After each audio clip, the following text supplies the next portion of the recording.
Part of Pokhara travelling. और guys अब हम पोखरा पहुंच चुके हैं। आज सुबह कितने बजे पहुंचे भाई? कै बजे पहुंचेगा? 7 बजे पहुंचेगा पोखरा? 7:07 रहा है। 8 बजना लाग्नु बेला 7:40 पर भाई हम पोखरा 45 मिनट में पोखरा पहुँचे।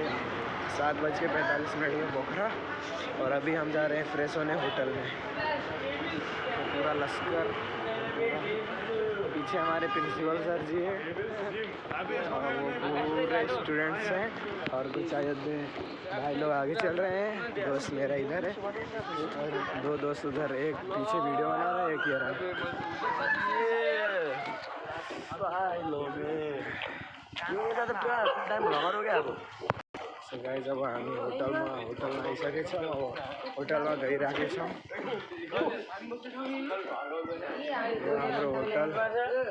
हाम्रो होटल हो यही हो बस। गाइस हामी होटलमा अहिले माथि गइरहेछौँ। हामी कता गइरहेछौँ? अब हामी होटल चलिरहेको यस्तो नभन यार, केही त ठिक लाग्यो जस्तो। राम्रो पनि भन्दैन गाइस, राम्रो छ। अझै पर जाने हो?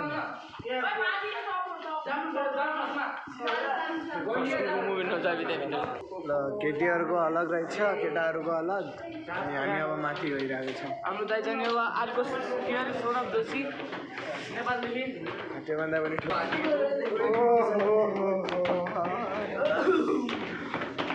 धेरै माथि भएन हामी। भर्ती लाग्न गयो भड्किरहेको छ।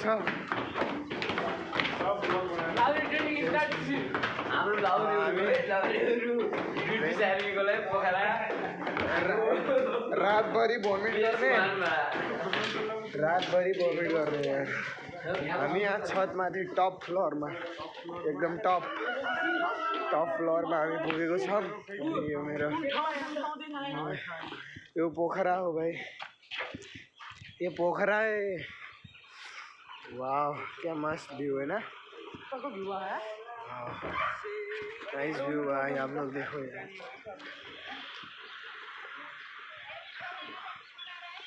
मेरो साथी शिवम हेर बाबु राम्ररी हेर, कति राम्रो घुम्न पाइरहेछ। यहाँ होटलको टप फ्लोरमा हामी, 2 फ्लोर तल केटीहरू। अनि अहिले हामी फ्रेस हुन्छौँ, ड्रेस चेन्ज गर्छौँ, अनि त्यसपछि के गर्छौँ? खाना खाने, अनि त्यसपछि घुम्ने। के हुन्छ म देखाउँछु ब्लगमा। पार्ट 2 हो यो। सो गाइज हामी अब टप भ्यू लिन गइरहेको छौँ माथितिर। अनि माथितिर जाम हामी टप भ्यू ल्याउँ है। अहिले ब्ल्याक आएर छ अपोजिट साइड छ। कोसित मागेको साथी हामी यो टप भ्यू हो भन्न नखोज्नु, अझै योभन्दा पनि माथि छ टप भ्यू। हामी त्यहाँबाट देखाउँछौँ तपाईँलाई हो कि। अनि पोखरा घुम्ने आनन्द लेक साइड अंकुश भाइ हामी कहाँ छौँ भन्दै? अरे नेपालमा अलिक जोडले बोला। पोखरा, हामी पोखरामा छौँ। यो टपबाट भ्यू देखेको यहाँबाट तल ऊ त्यहाँ, त्यति तल ऊ त्यहाँ हेर्नु, यति तल छ है। अनि हामी यति माथि छौँ, तपाईँलाई भ्यू दिइरहेको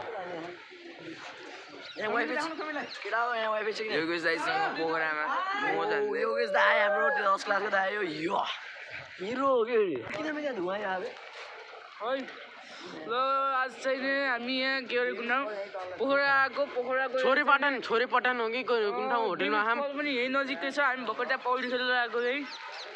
अब हामी डेभिसको क्याफेमा अब यहाँपछि हामी घान्द्रुक जाने, घान्द्रुक पछि सिधा मुस्ताङ पछि चाहिने अन्नपूर्ण बेस क्याम्पमा गएर पहाड चढ्ने। उता हिमालको भ्यू राम्ररी नदेख्यो होला। उता साइडमा छ है, यो हो हिमाल। यता राम्रो देखिरहेको छैन, हामी घान्द्रुकदेखि राम्ररी देखाउँछौँ तपाईँहरूलाई। घान्द्रुकको पार्ट 3 हुन्छ यो पोखरा पार्ट 2 घान्द्रुक पार्ट 3 अनि फेरि फर्किने बेला पाल्पा पार्ट 4 हुन्छ यो पार्ट 4 या 5 मा इन्ड हुन्छ यो तपाईहरुले सपोर्ट गर्नु देखाइदिनु सबैलाई पठाइदिनु है अनि यहाँको मैले फोटो पनि 2-4 वटा हाल्ने छु राम्रो भ्यू छ अनि सन उता छ के हेर्नु एकदम मस्तको भ्यू छ मेरो साथीहरु पनि माथि आए अनि हेलो गाइस भन्दियो के भन्न चाहन्छु ब्लगमा म भन्न चाहन्छु कि हामी फाइनली पोखरा हामी बहुत स्ट्रगलको पछि पोखरा पुगेछ के रे बहुत स्ट्रगलको पछि पोखरा पुगिहालेछ हामी बस्ने भमिट गरी यहाँ यति हाम्रो हालत टाइट भएर पुगिसकेको छौँ पोखरा अब हामी सिधा बनिरहनु होला अनि हाम्रो मिस्टर योगेश कुमारको ब्लग हेर्दै गर्नु होला अनि मेरो साथीको च्यानललाई लाइक सब्सक्राइब गरिदिनु होला मेरो अनुरोध छ हजुरहरूलाई ल भाइ मेरो साथीले भने जस्तै तपाईहरुले पनि गरिदिनु होला सपोर्ट अनि मेरो साथीले एउटा त त्यहाँ यो कहाँबाट माथि आए केटीहरु माथि आउने होइन भन्ने थाहा छ